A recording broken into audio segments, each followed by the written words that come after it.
I'm Brendan Coogan, freelance reporter and petrolhead, but now fully committed electrohead. This is EVTV.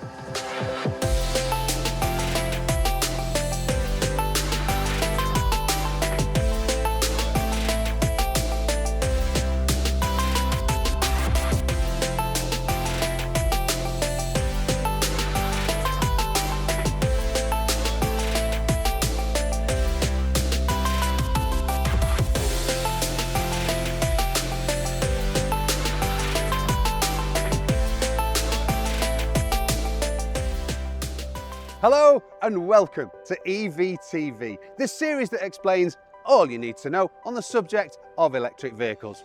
We know that the very latest global EV sales forecasts have risen to now account for more than 2 in every 3 new cars sold by 2040, and that the latest cheaper, longer range EVs in a variety of consumer and commercial body styles are helping propel widespread electrification. And we know that another supporting factor is the innovation pioneered through motorsport. So, for this episode, you find us at the races, visiting the FIA Formula E World Championships in Rome.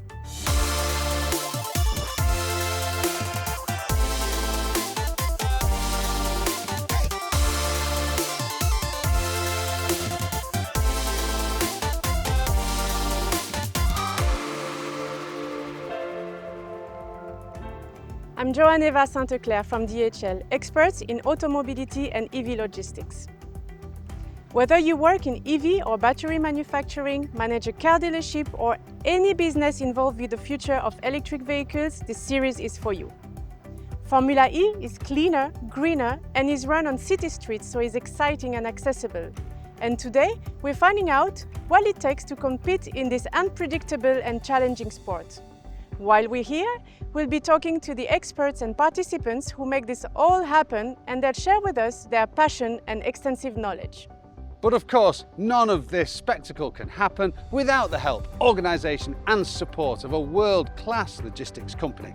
DHL is one of Formula E's founding partners, and as the official logistics provider is responsible for all logistical movements for the competing teams and Formula E's extensive travelling infrastructure. The aim is to deliver motorsport around the world as efficiently and sustainably as possible. In September 2020, the ABB FIA Formula E World Championship became the first global sport from its inception to be certified with a net zero carbon footprint. This was achieved through offsetting with climate-protecting projects in all the cities raced in. To find out more about just how this works now and their future plans for sustainability, Brendan spoke with Julia Palais, Sustainability Director here at the FIA. Well, first of all, Julia, thanks very much for joining us. I know you're very busy. Thank you so much for having me. It's a pleasure to be here. The first question I want to ask you is, what effect this Formula E series has on people's perceptions of green technologies, carbon neutrality in motorsport and consumers more widely? So we've done some research, and what is very interesting is that we see that fans get more and more engaged in the series as they get exposed to the sustainability content. So they come through the sport, and then the sustainability angle and elements keep them engaged, which is amazing because it means we deliver on our mission. What is also really interesting is that we see that there's a couple of different topics that fans get more and more, let's say, interested and excited about. Air quality, renewable energy, of course, driving electric vehicles. Yeah. But as they get exposed to the sport, they want to actually do more and understand more. So it's really reassuring on the fact that we really contribute to change and shift their perceptions and hopefully supporting them to live more sustainable lifestyles. So that's one of its USPs in a way, that people watch it because it's sustainable, because it's green. People watch it because they're excited by the sport and then comes and plug the sustainability angle. What is very interesting is our audience is really young, and there's a particular focus on Gen Z, the famous kind of like millennials that everyone wants to try and attract and captivate. And certainly they are very interested in the sport. What is obviously super important for them is the purpose, the authentic approach to sustainability that we have, which resonates a lot with them because we know that they have very limited attention span, and what matters to them is making sure that this little attention will be focused on things that will have a positive impact on people and the planet. And that's where obviously the match is perfect with Formula E. It is. As a consumer, this is the sexy end of being green. I want to ask you, because you've been with Formula E since its inception, what it takes. This is a huge show come to town in a city like Rome. What it takes to get the green credentials you've got, because it must be hard to make it, carbon neutral. Well, it's true that we're a traveling circus around the world, so it's actually interesting to start from what we are very concretely, an event. Yeah. And we've been working very hard to make the event, the championship, the races as sustainable as it could get. We've been working since the very beginning of the championship on measuring, reducing, and ultimately, many years down the line, offsetting our carbon footprint because we've done the homework before. What was also important is we worked to get certified against the international standard for sustainable events, which is called ISO 20121, by an independent auditor. Every year we get audited 3 times, basically 3 races, 3 times per season, on the alignment to what we deliver on site with the standard. And that basically guarantees the legitimacy and the credibility of our credentials. My mission is to basically make Formula E as sustainable as it can get. Okay. And of course, there's the events element, and that's the first thing that we've been working on, making sure that all the things you see here are as sustainable as you can get. Of course, we can always improve, but measuring all carbon emissions, understanding how we can reduce them. Now we've taken the next step, which is to work with our teams and partners and suppliers. And again, we have amazing examples of what we've done with DHL and others to showcase that the platform of Formula E, beyond the technological platform, is a platform to showcase their sustainable innovations. Whether you're a logistic partner, whether you're a team, whether you're a supplier providing branding, for example. Obviously on EVTV, we've talked about DHL's efforts to, improve their, sustainability and green credentials. What plans have the FIA and Formula E got to increase sustainability within this series? So in 2021, we were the first sport in the world to achieve a science-based target, which basically means that our reduction objective in terms of CO2 emissions are aligned onto what the world can sustain, which means literally that by 2030, we will reduce by 45%, 5% every year from, last season onwards. And that's very important to us because that means that we are playing our part in making sure that the world can sustain, and you and I, and most importantly the children of today, can have access to the same basically opportunities as what we've known, and have really the world staying as a livable and nice place to live, really. Excellent. Julia, thanks very much for joining us, and enjoy the race. Thank you.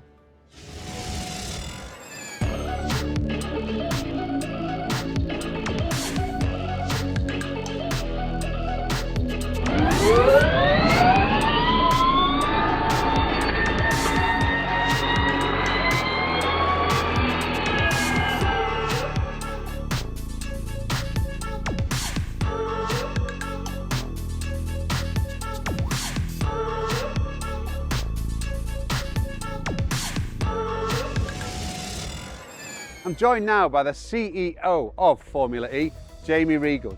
Jamie, welcome to EVTV. Oh, it's great to be here. Thanks so much for having me. Where do you see the future, and how big can it get? Well, look, as it stands, electric cars are single-digit percentage of cars on the road. So for us, there's plenty of upside. And we think the combination of the trends in automotive, people driving more electric vehicles, that's a positive trend for us. And also the trend for live sport and entertainment. Consumers, especially younger consumers, are looking for great experiences. They want to live in the heart of these wonderful cities. We bring our sport right to the heart of the cities where our fan base, our target fan base exists, and we think there's plenty of upside to go after. I was wondering about the effect that the series has on people's perception of carbon neutral and green, sustainable motorsport, and its perception on electric vehicles. You're obviously having an effect. Yeah, I think initially, right, there would have been a degree of skepticism. First of all, in the first generation, can these cars actually operate? Can they go fast? Are they exciting? I think a lot of people have concerns about range anxiety. How long will the battery last? So if you look at the history of Formula E, we've had a technical development roadmap which has been specifically linked to addressing those consumer concerns. Yes, they're high performance, they go very quick. The top speed is 280 kilometers an hour.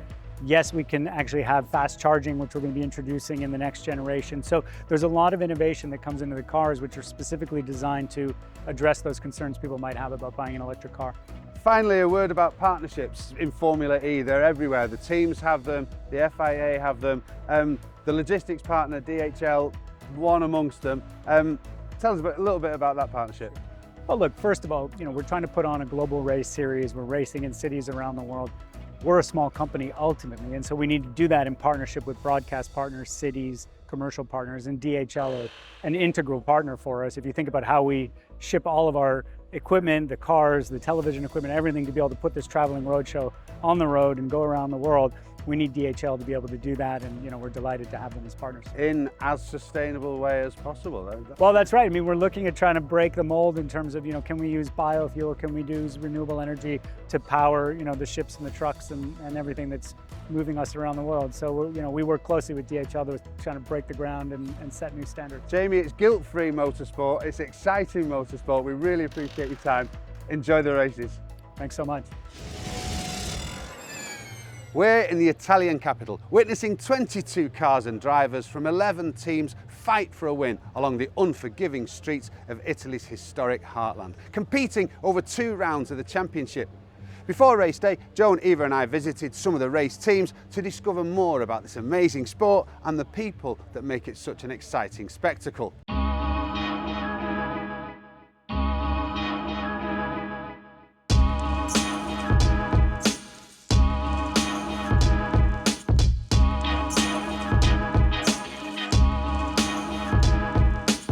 How do you feel about being part of such a mentality change, towards sustainable racing? It's great to be part of this push and this championship, and I think as a series and as competitor in this series, it's we kind of have a commitment to drive the future as well, and it's great to be part of the development of these cars, to see also manufacturers changing their approach towards the future. For example, Mercedes is going. They are going fully electric for the next generation of road cars. Yeah, I've been interested in electric cars long before I was involved in Formula E. I've been driving an electric car on the road for 10 years now. It was end of 2012 when I got my first EV. Formula E is unique to every other racing series basically, and we can access so many places that other championships can't. Because of our sort of zero emissions nature, bringing the racing to the fans in the city centres, and the relevance of that EV technology to cities allows us to get access to places that I never dreamt that we would race in.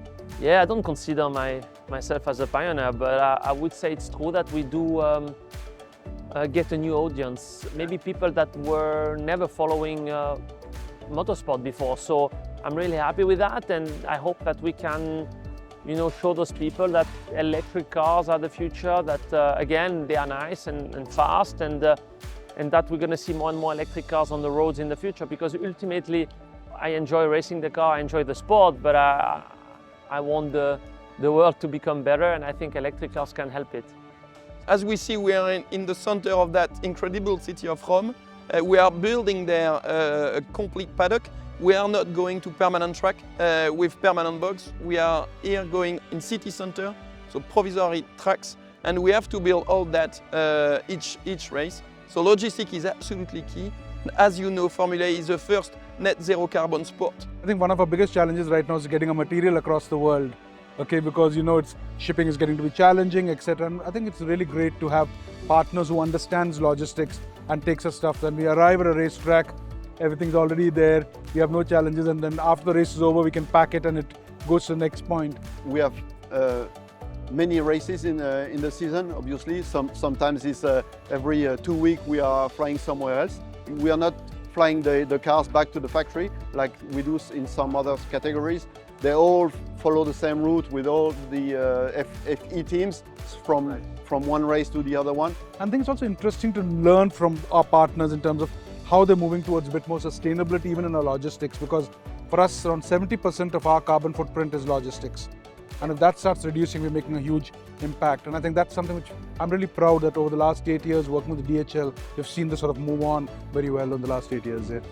A big thank you to all the people who took time out from their very busy schedules to talk to us, some talented and dedicated professionals. Now, do you know? Formula E cars are made from super high-tech material like carbon fibre, aluminium and Kevlar.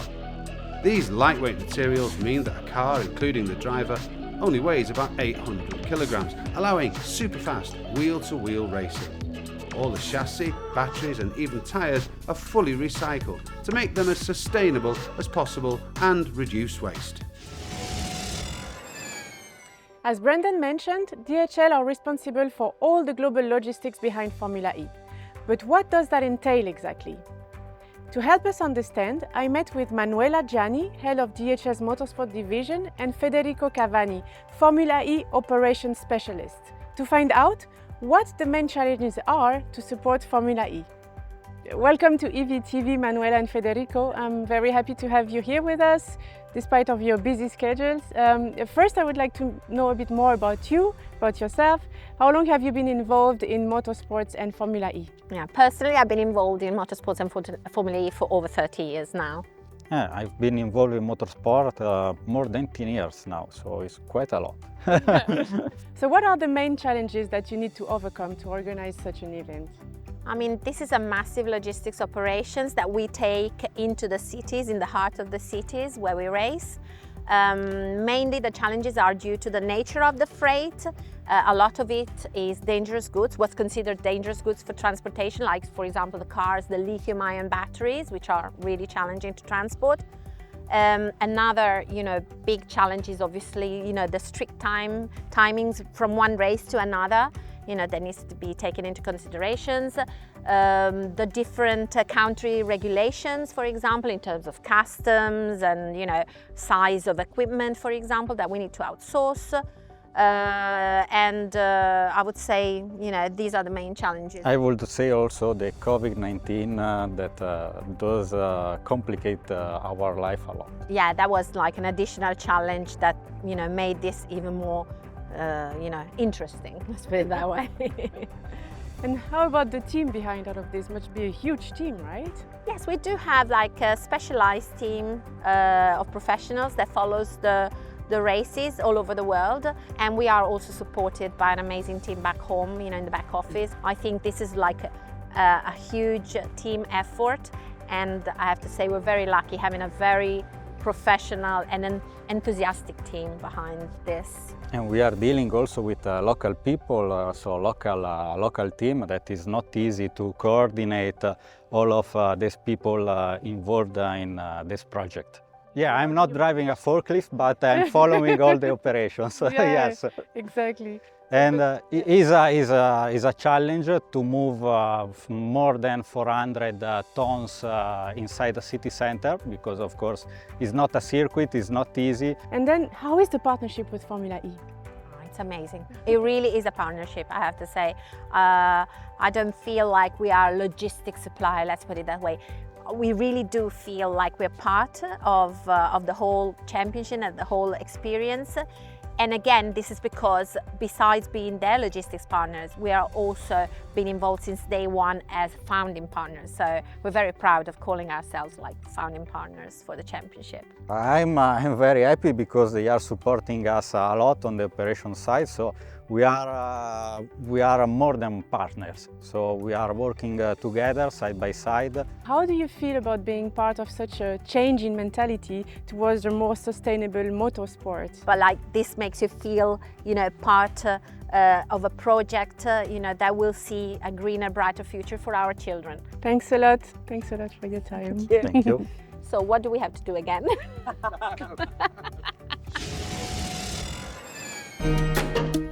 DHL and New York City Parks partner to leave a positive legacy behind after the New York City E-Prix. Formula E aims to leave a positive impact at every race location on the calendar and in New York. NYC Parks have conducted research to plant trees in the city's Red Hook district where they're most needed and impactful. The 50 trees being planted will have a noticeable benefit. In 1 year, at planting size, they will intercept 4,700 gallons of hazardous stormwater, conserve 5,650 kilowatts of energy, and remove 2,025 tons of CO2 from the environment. Tune in next time if you want to learn even more about the world of EVs. And if you'd like to catch up with other episodes in this series, please follow the link below. But that's all for this episode. Ciao for now. Ciao!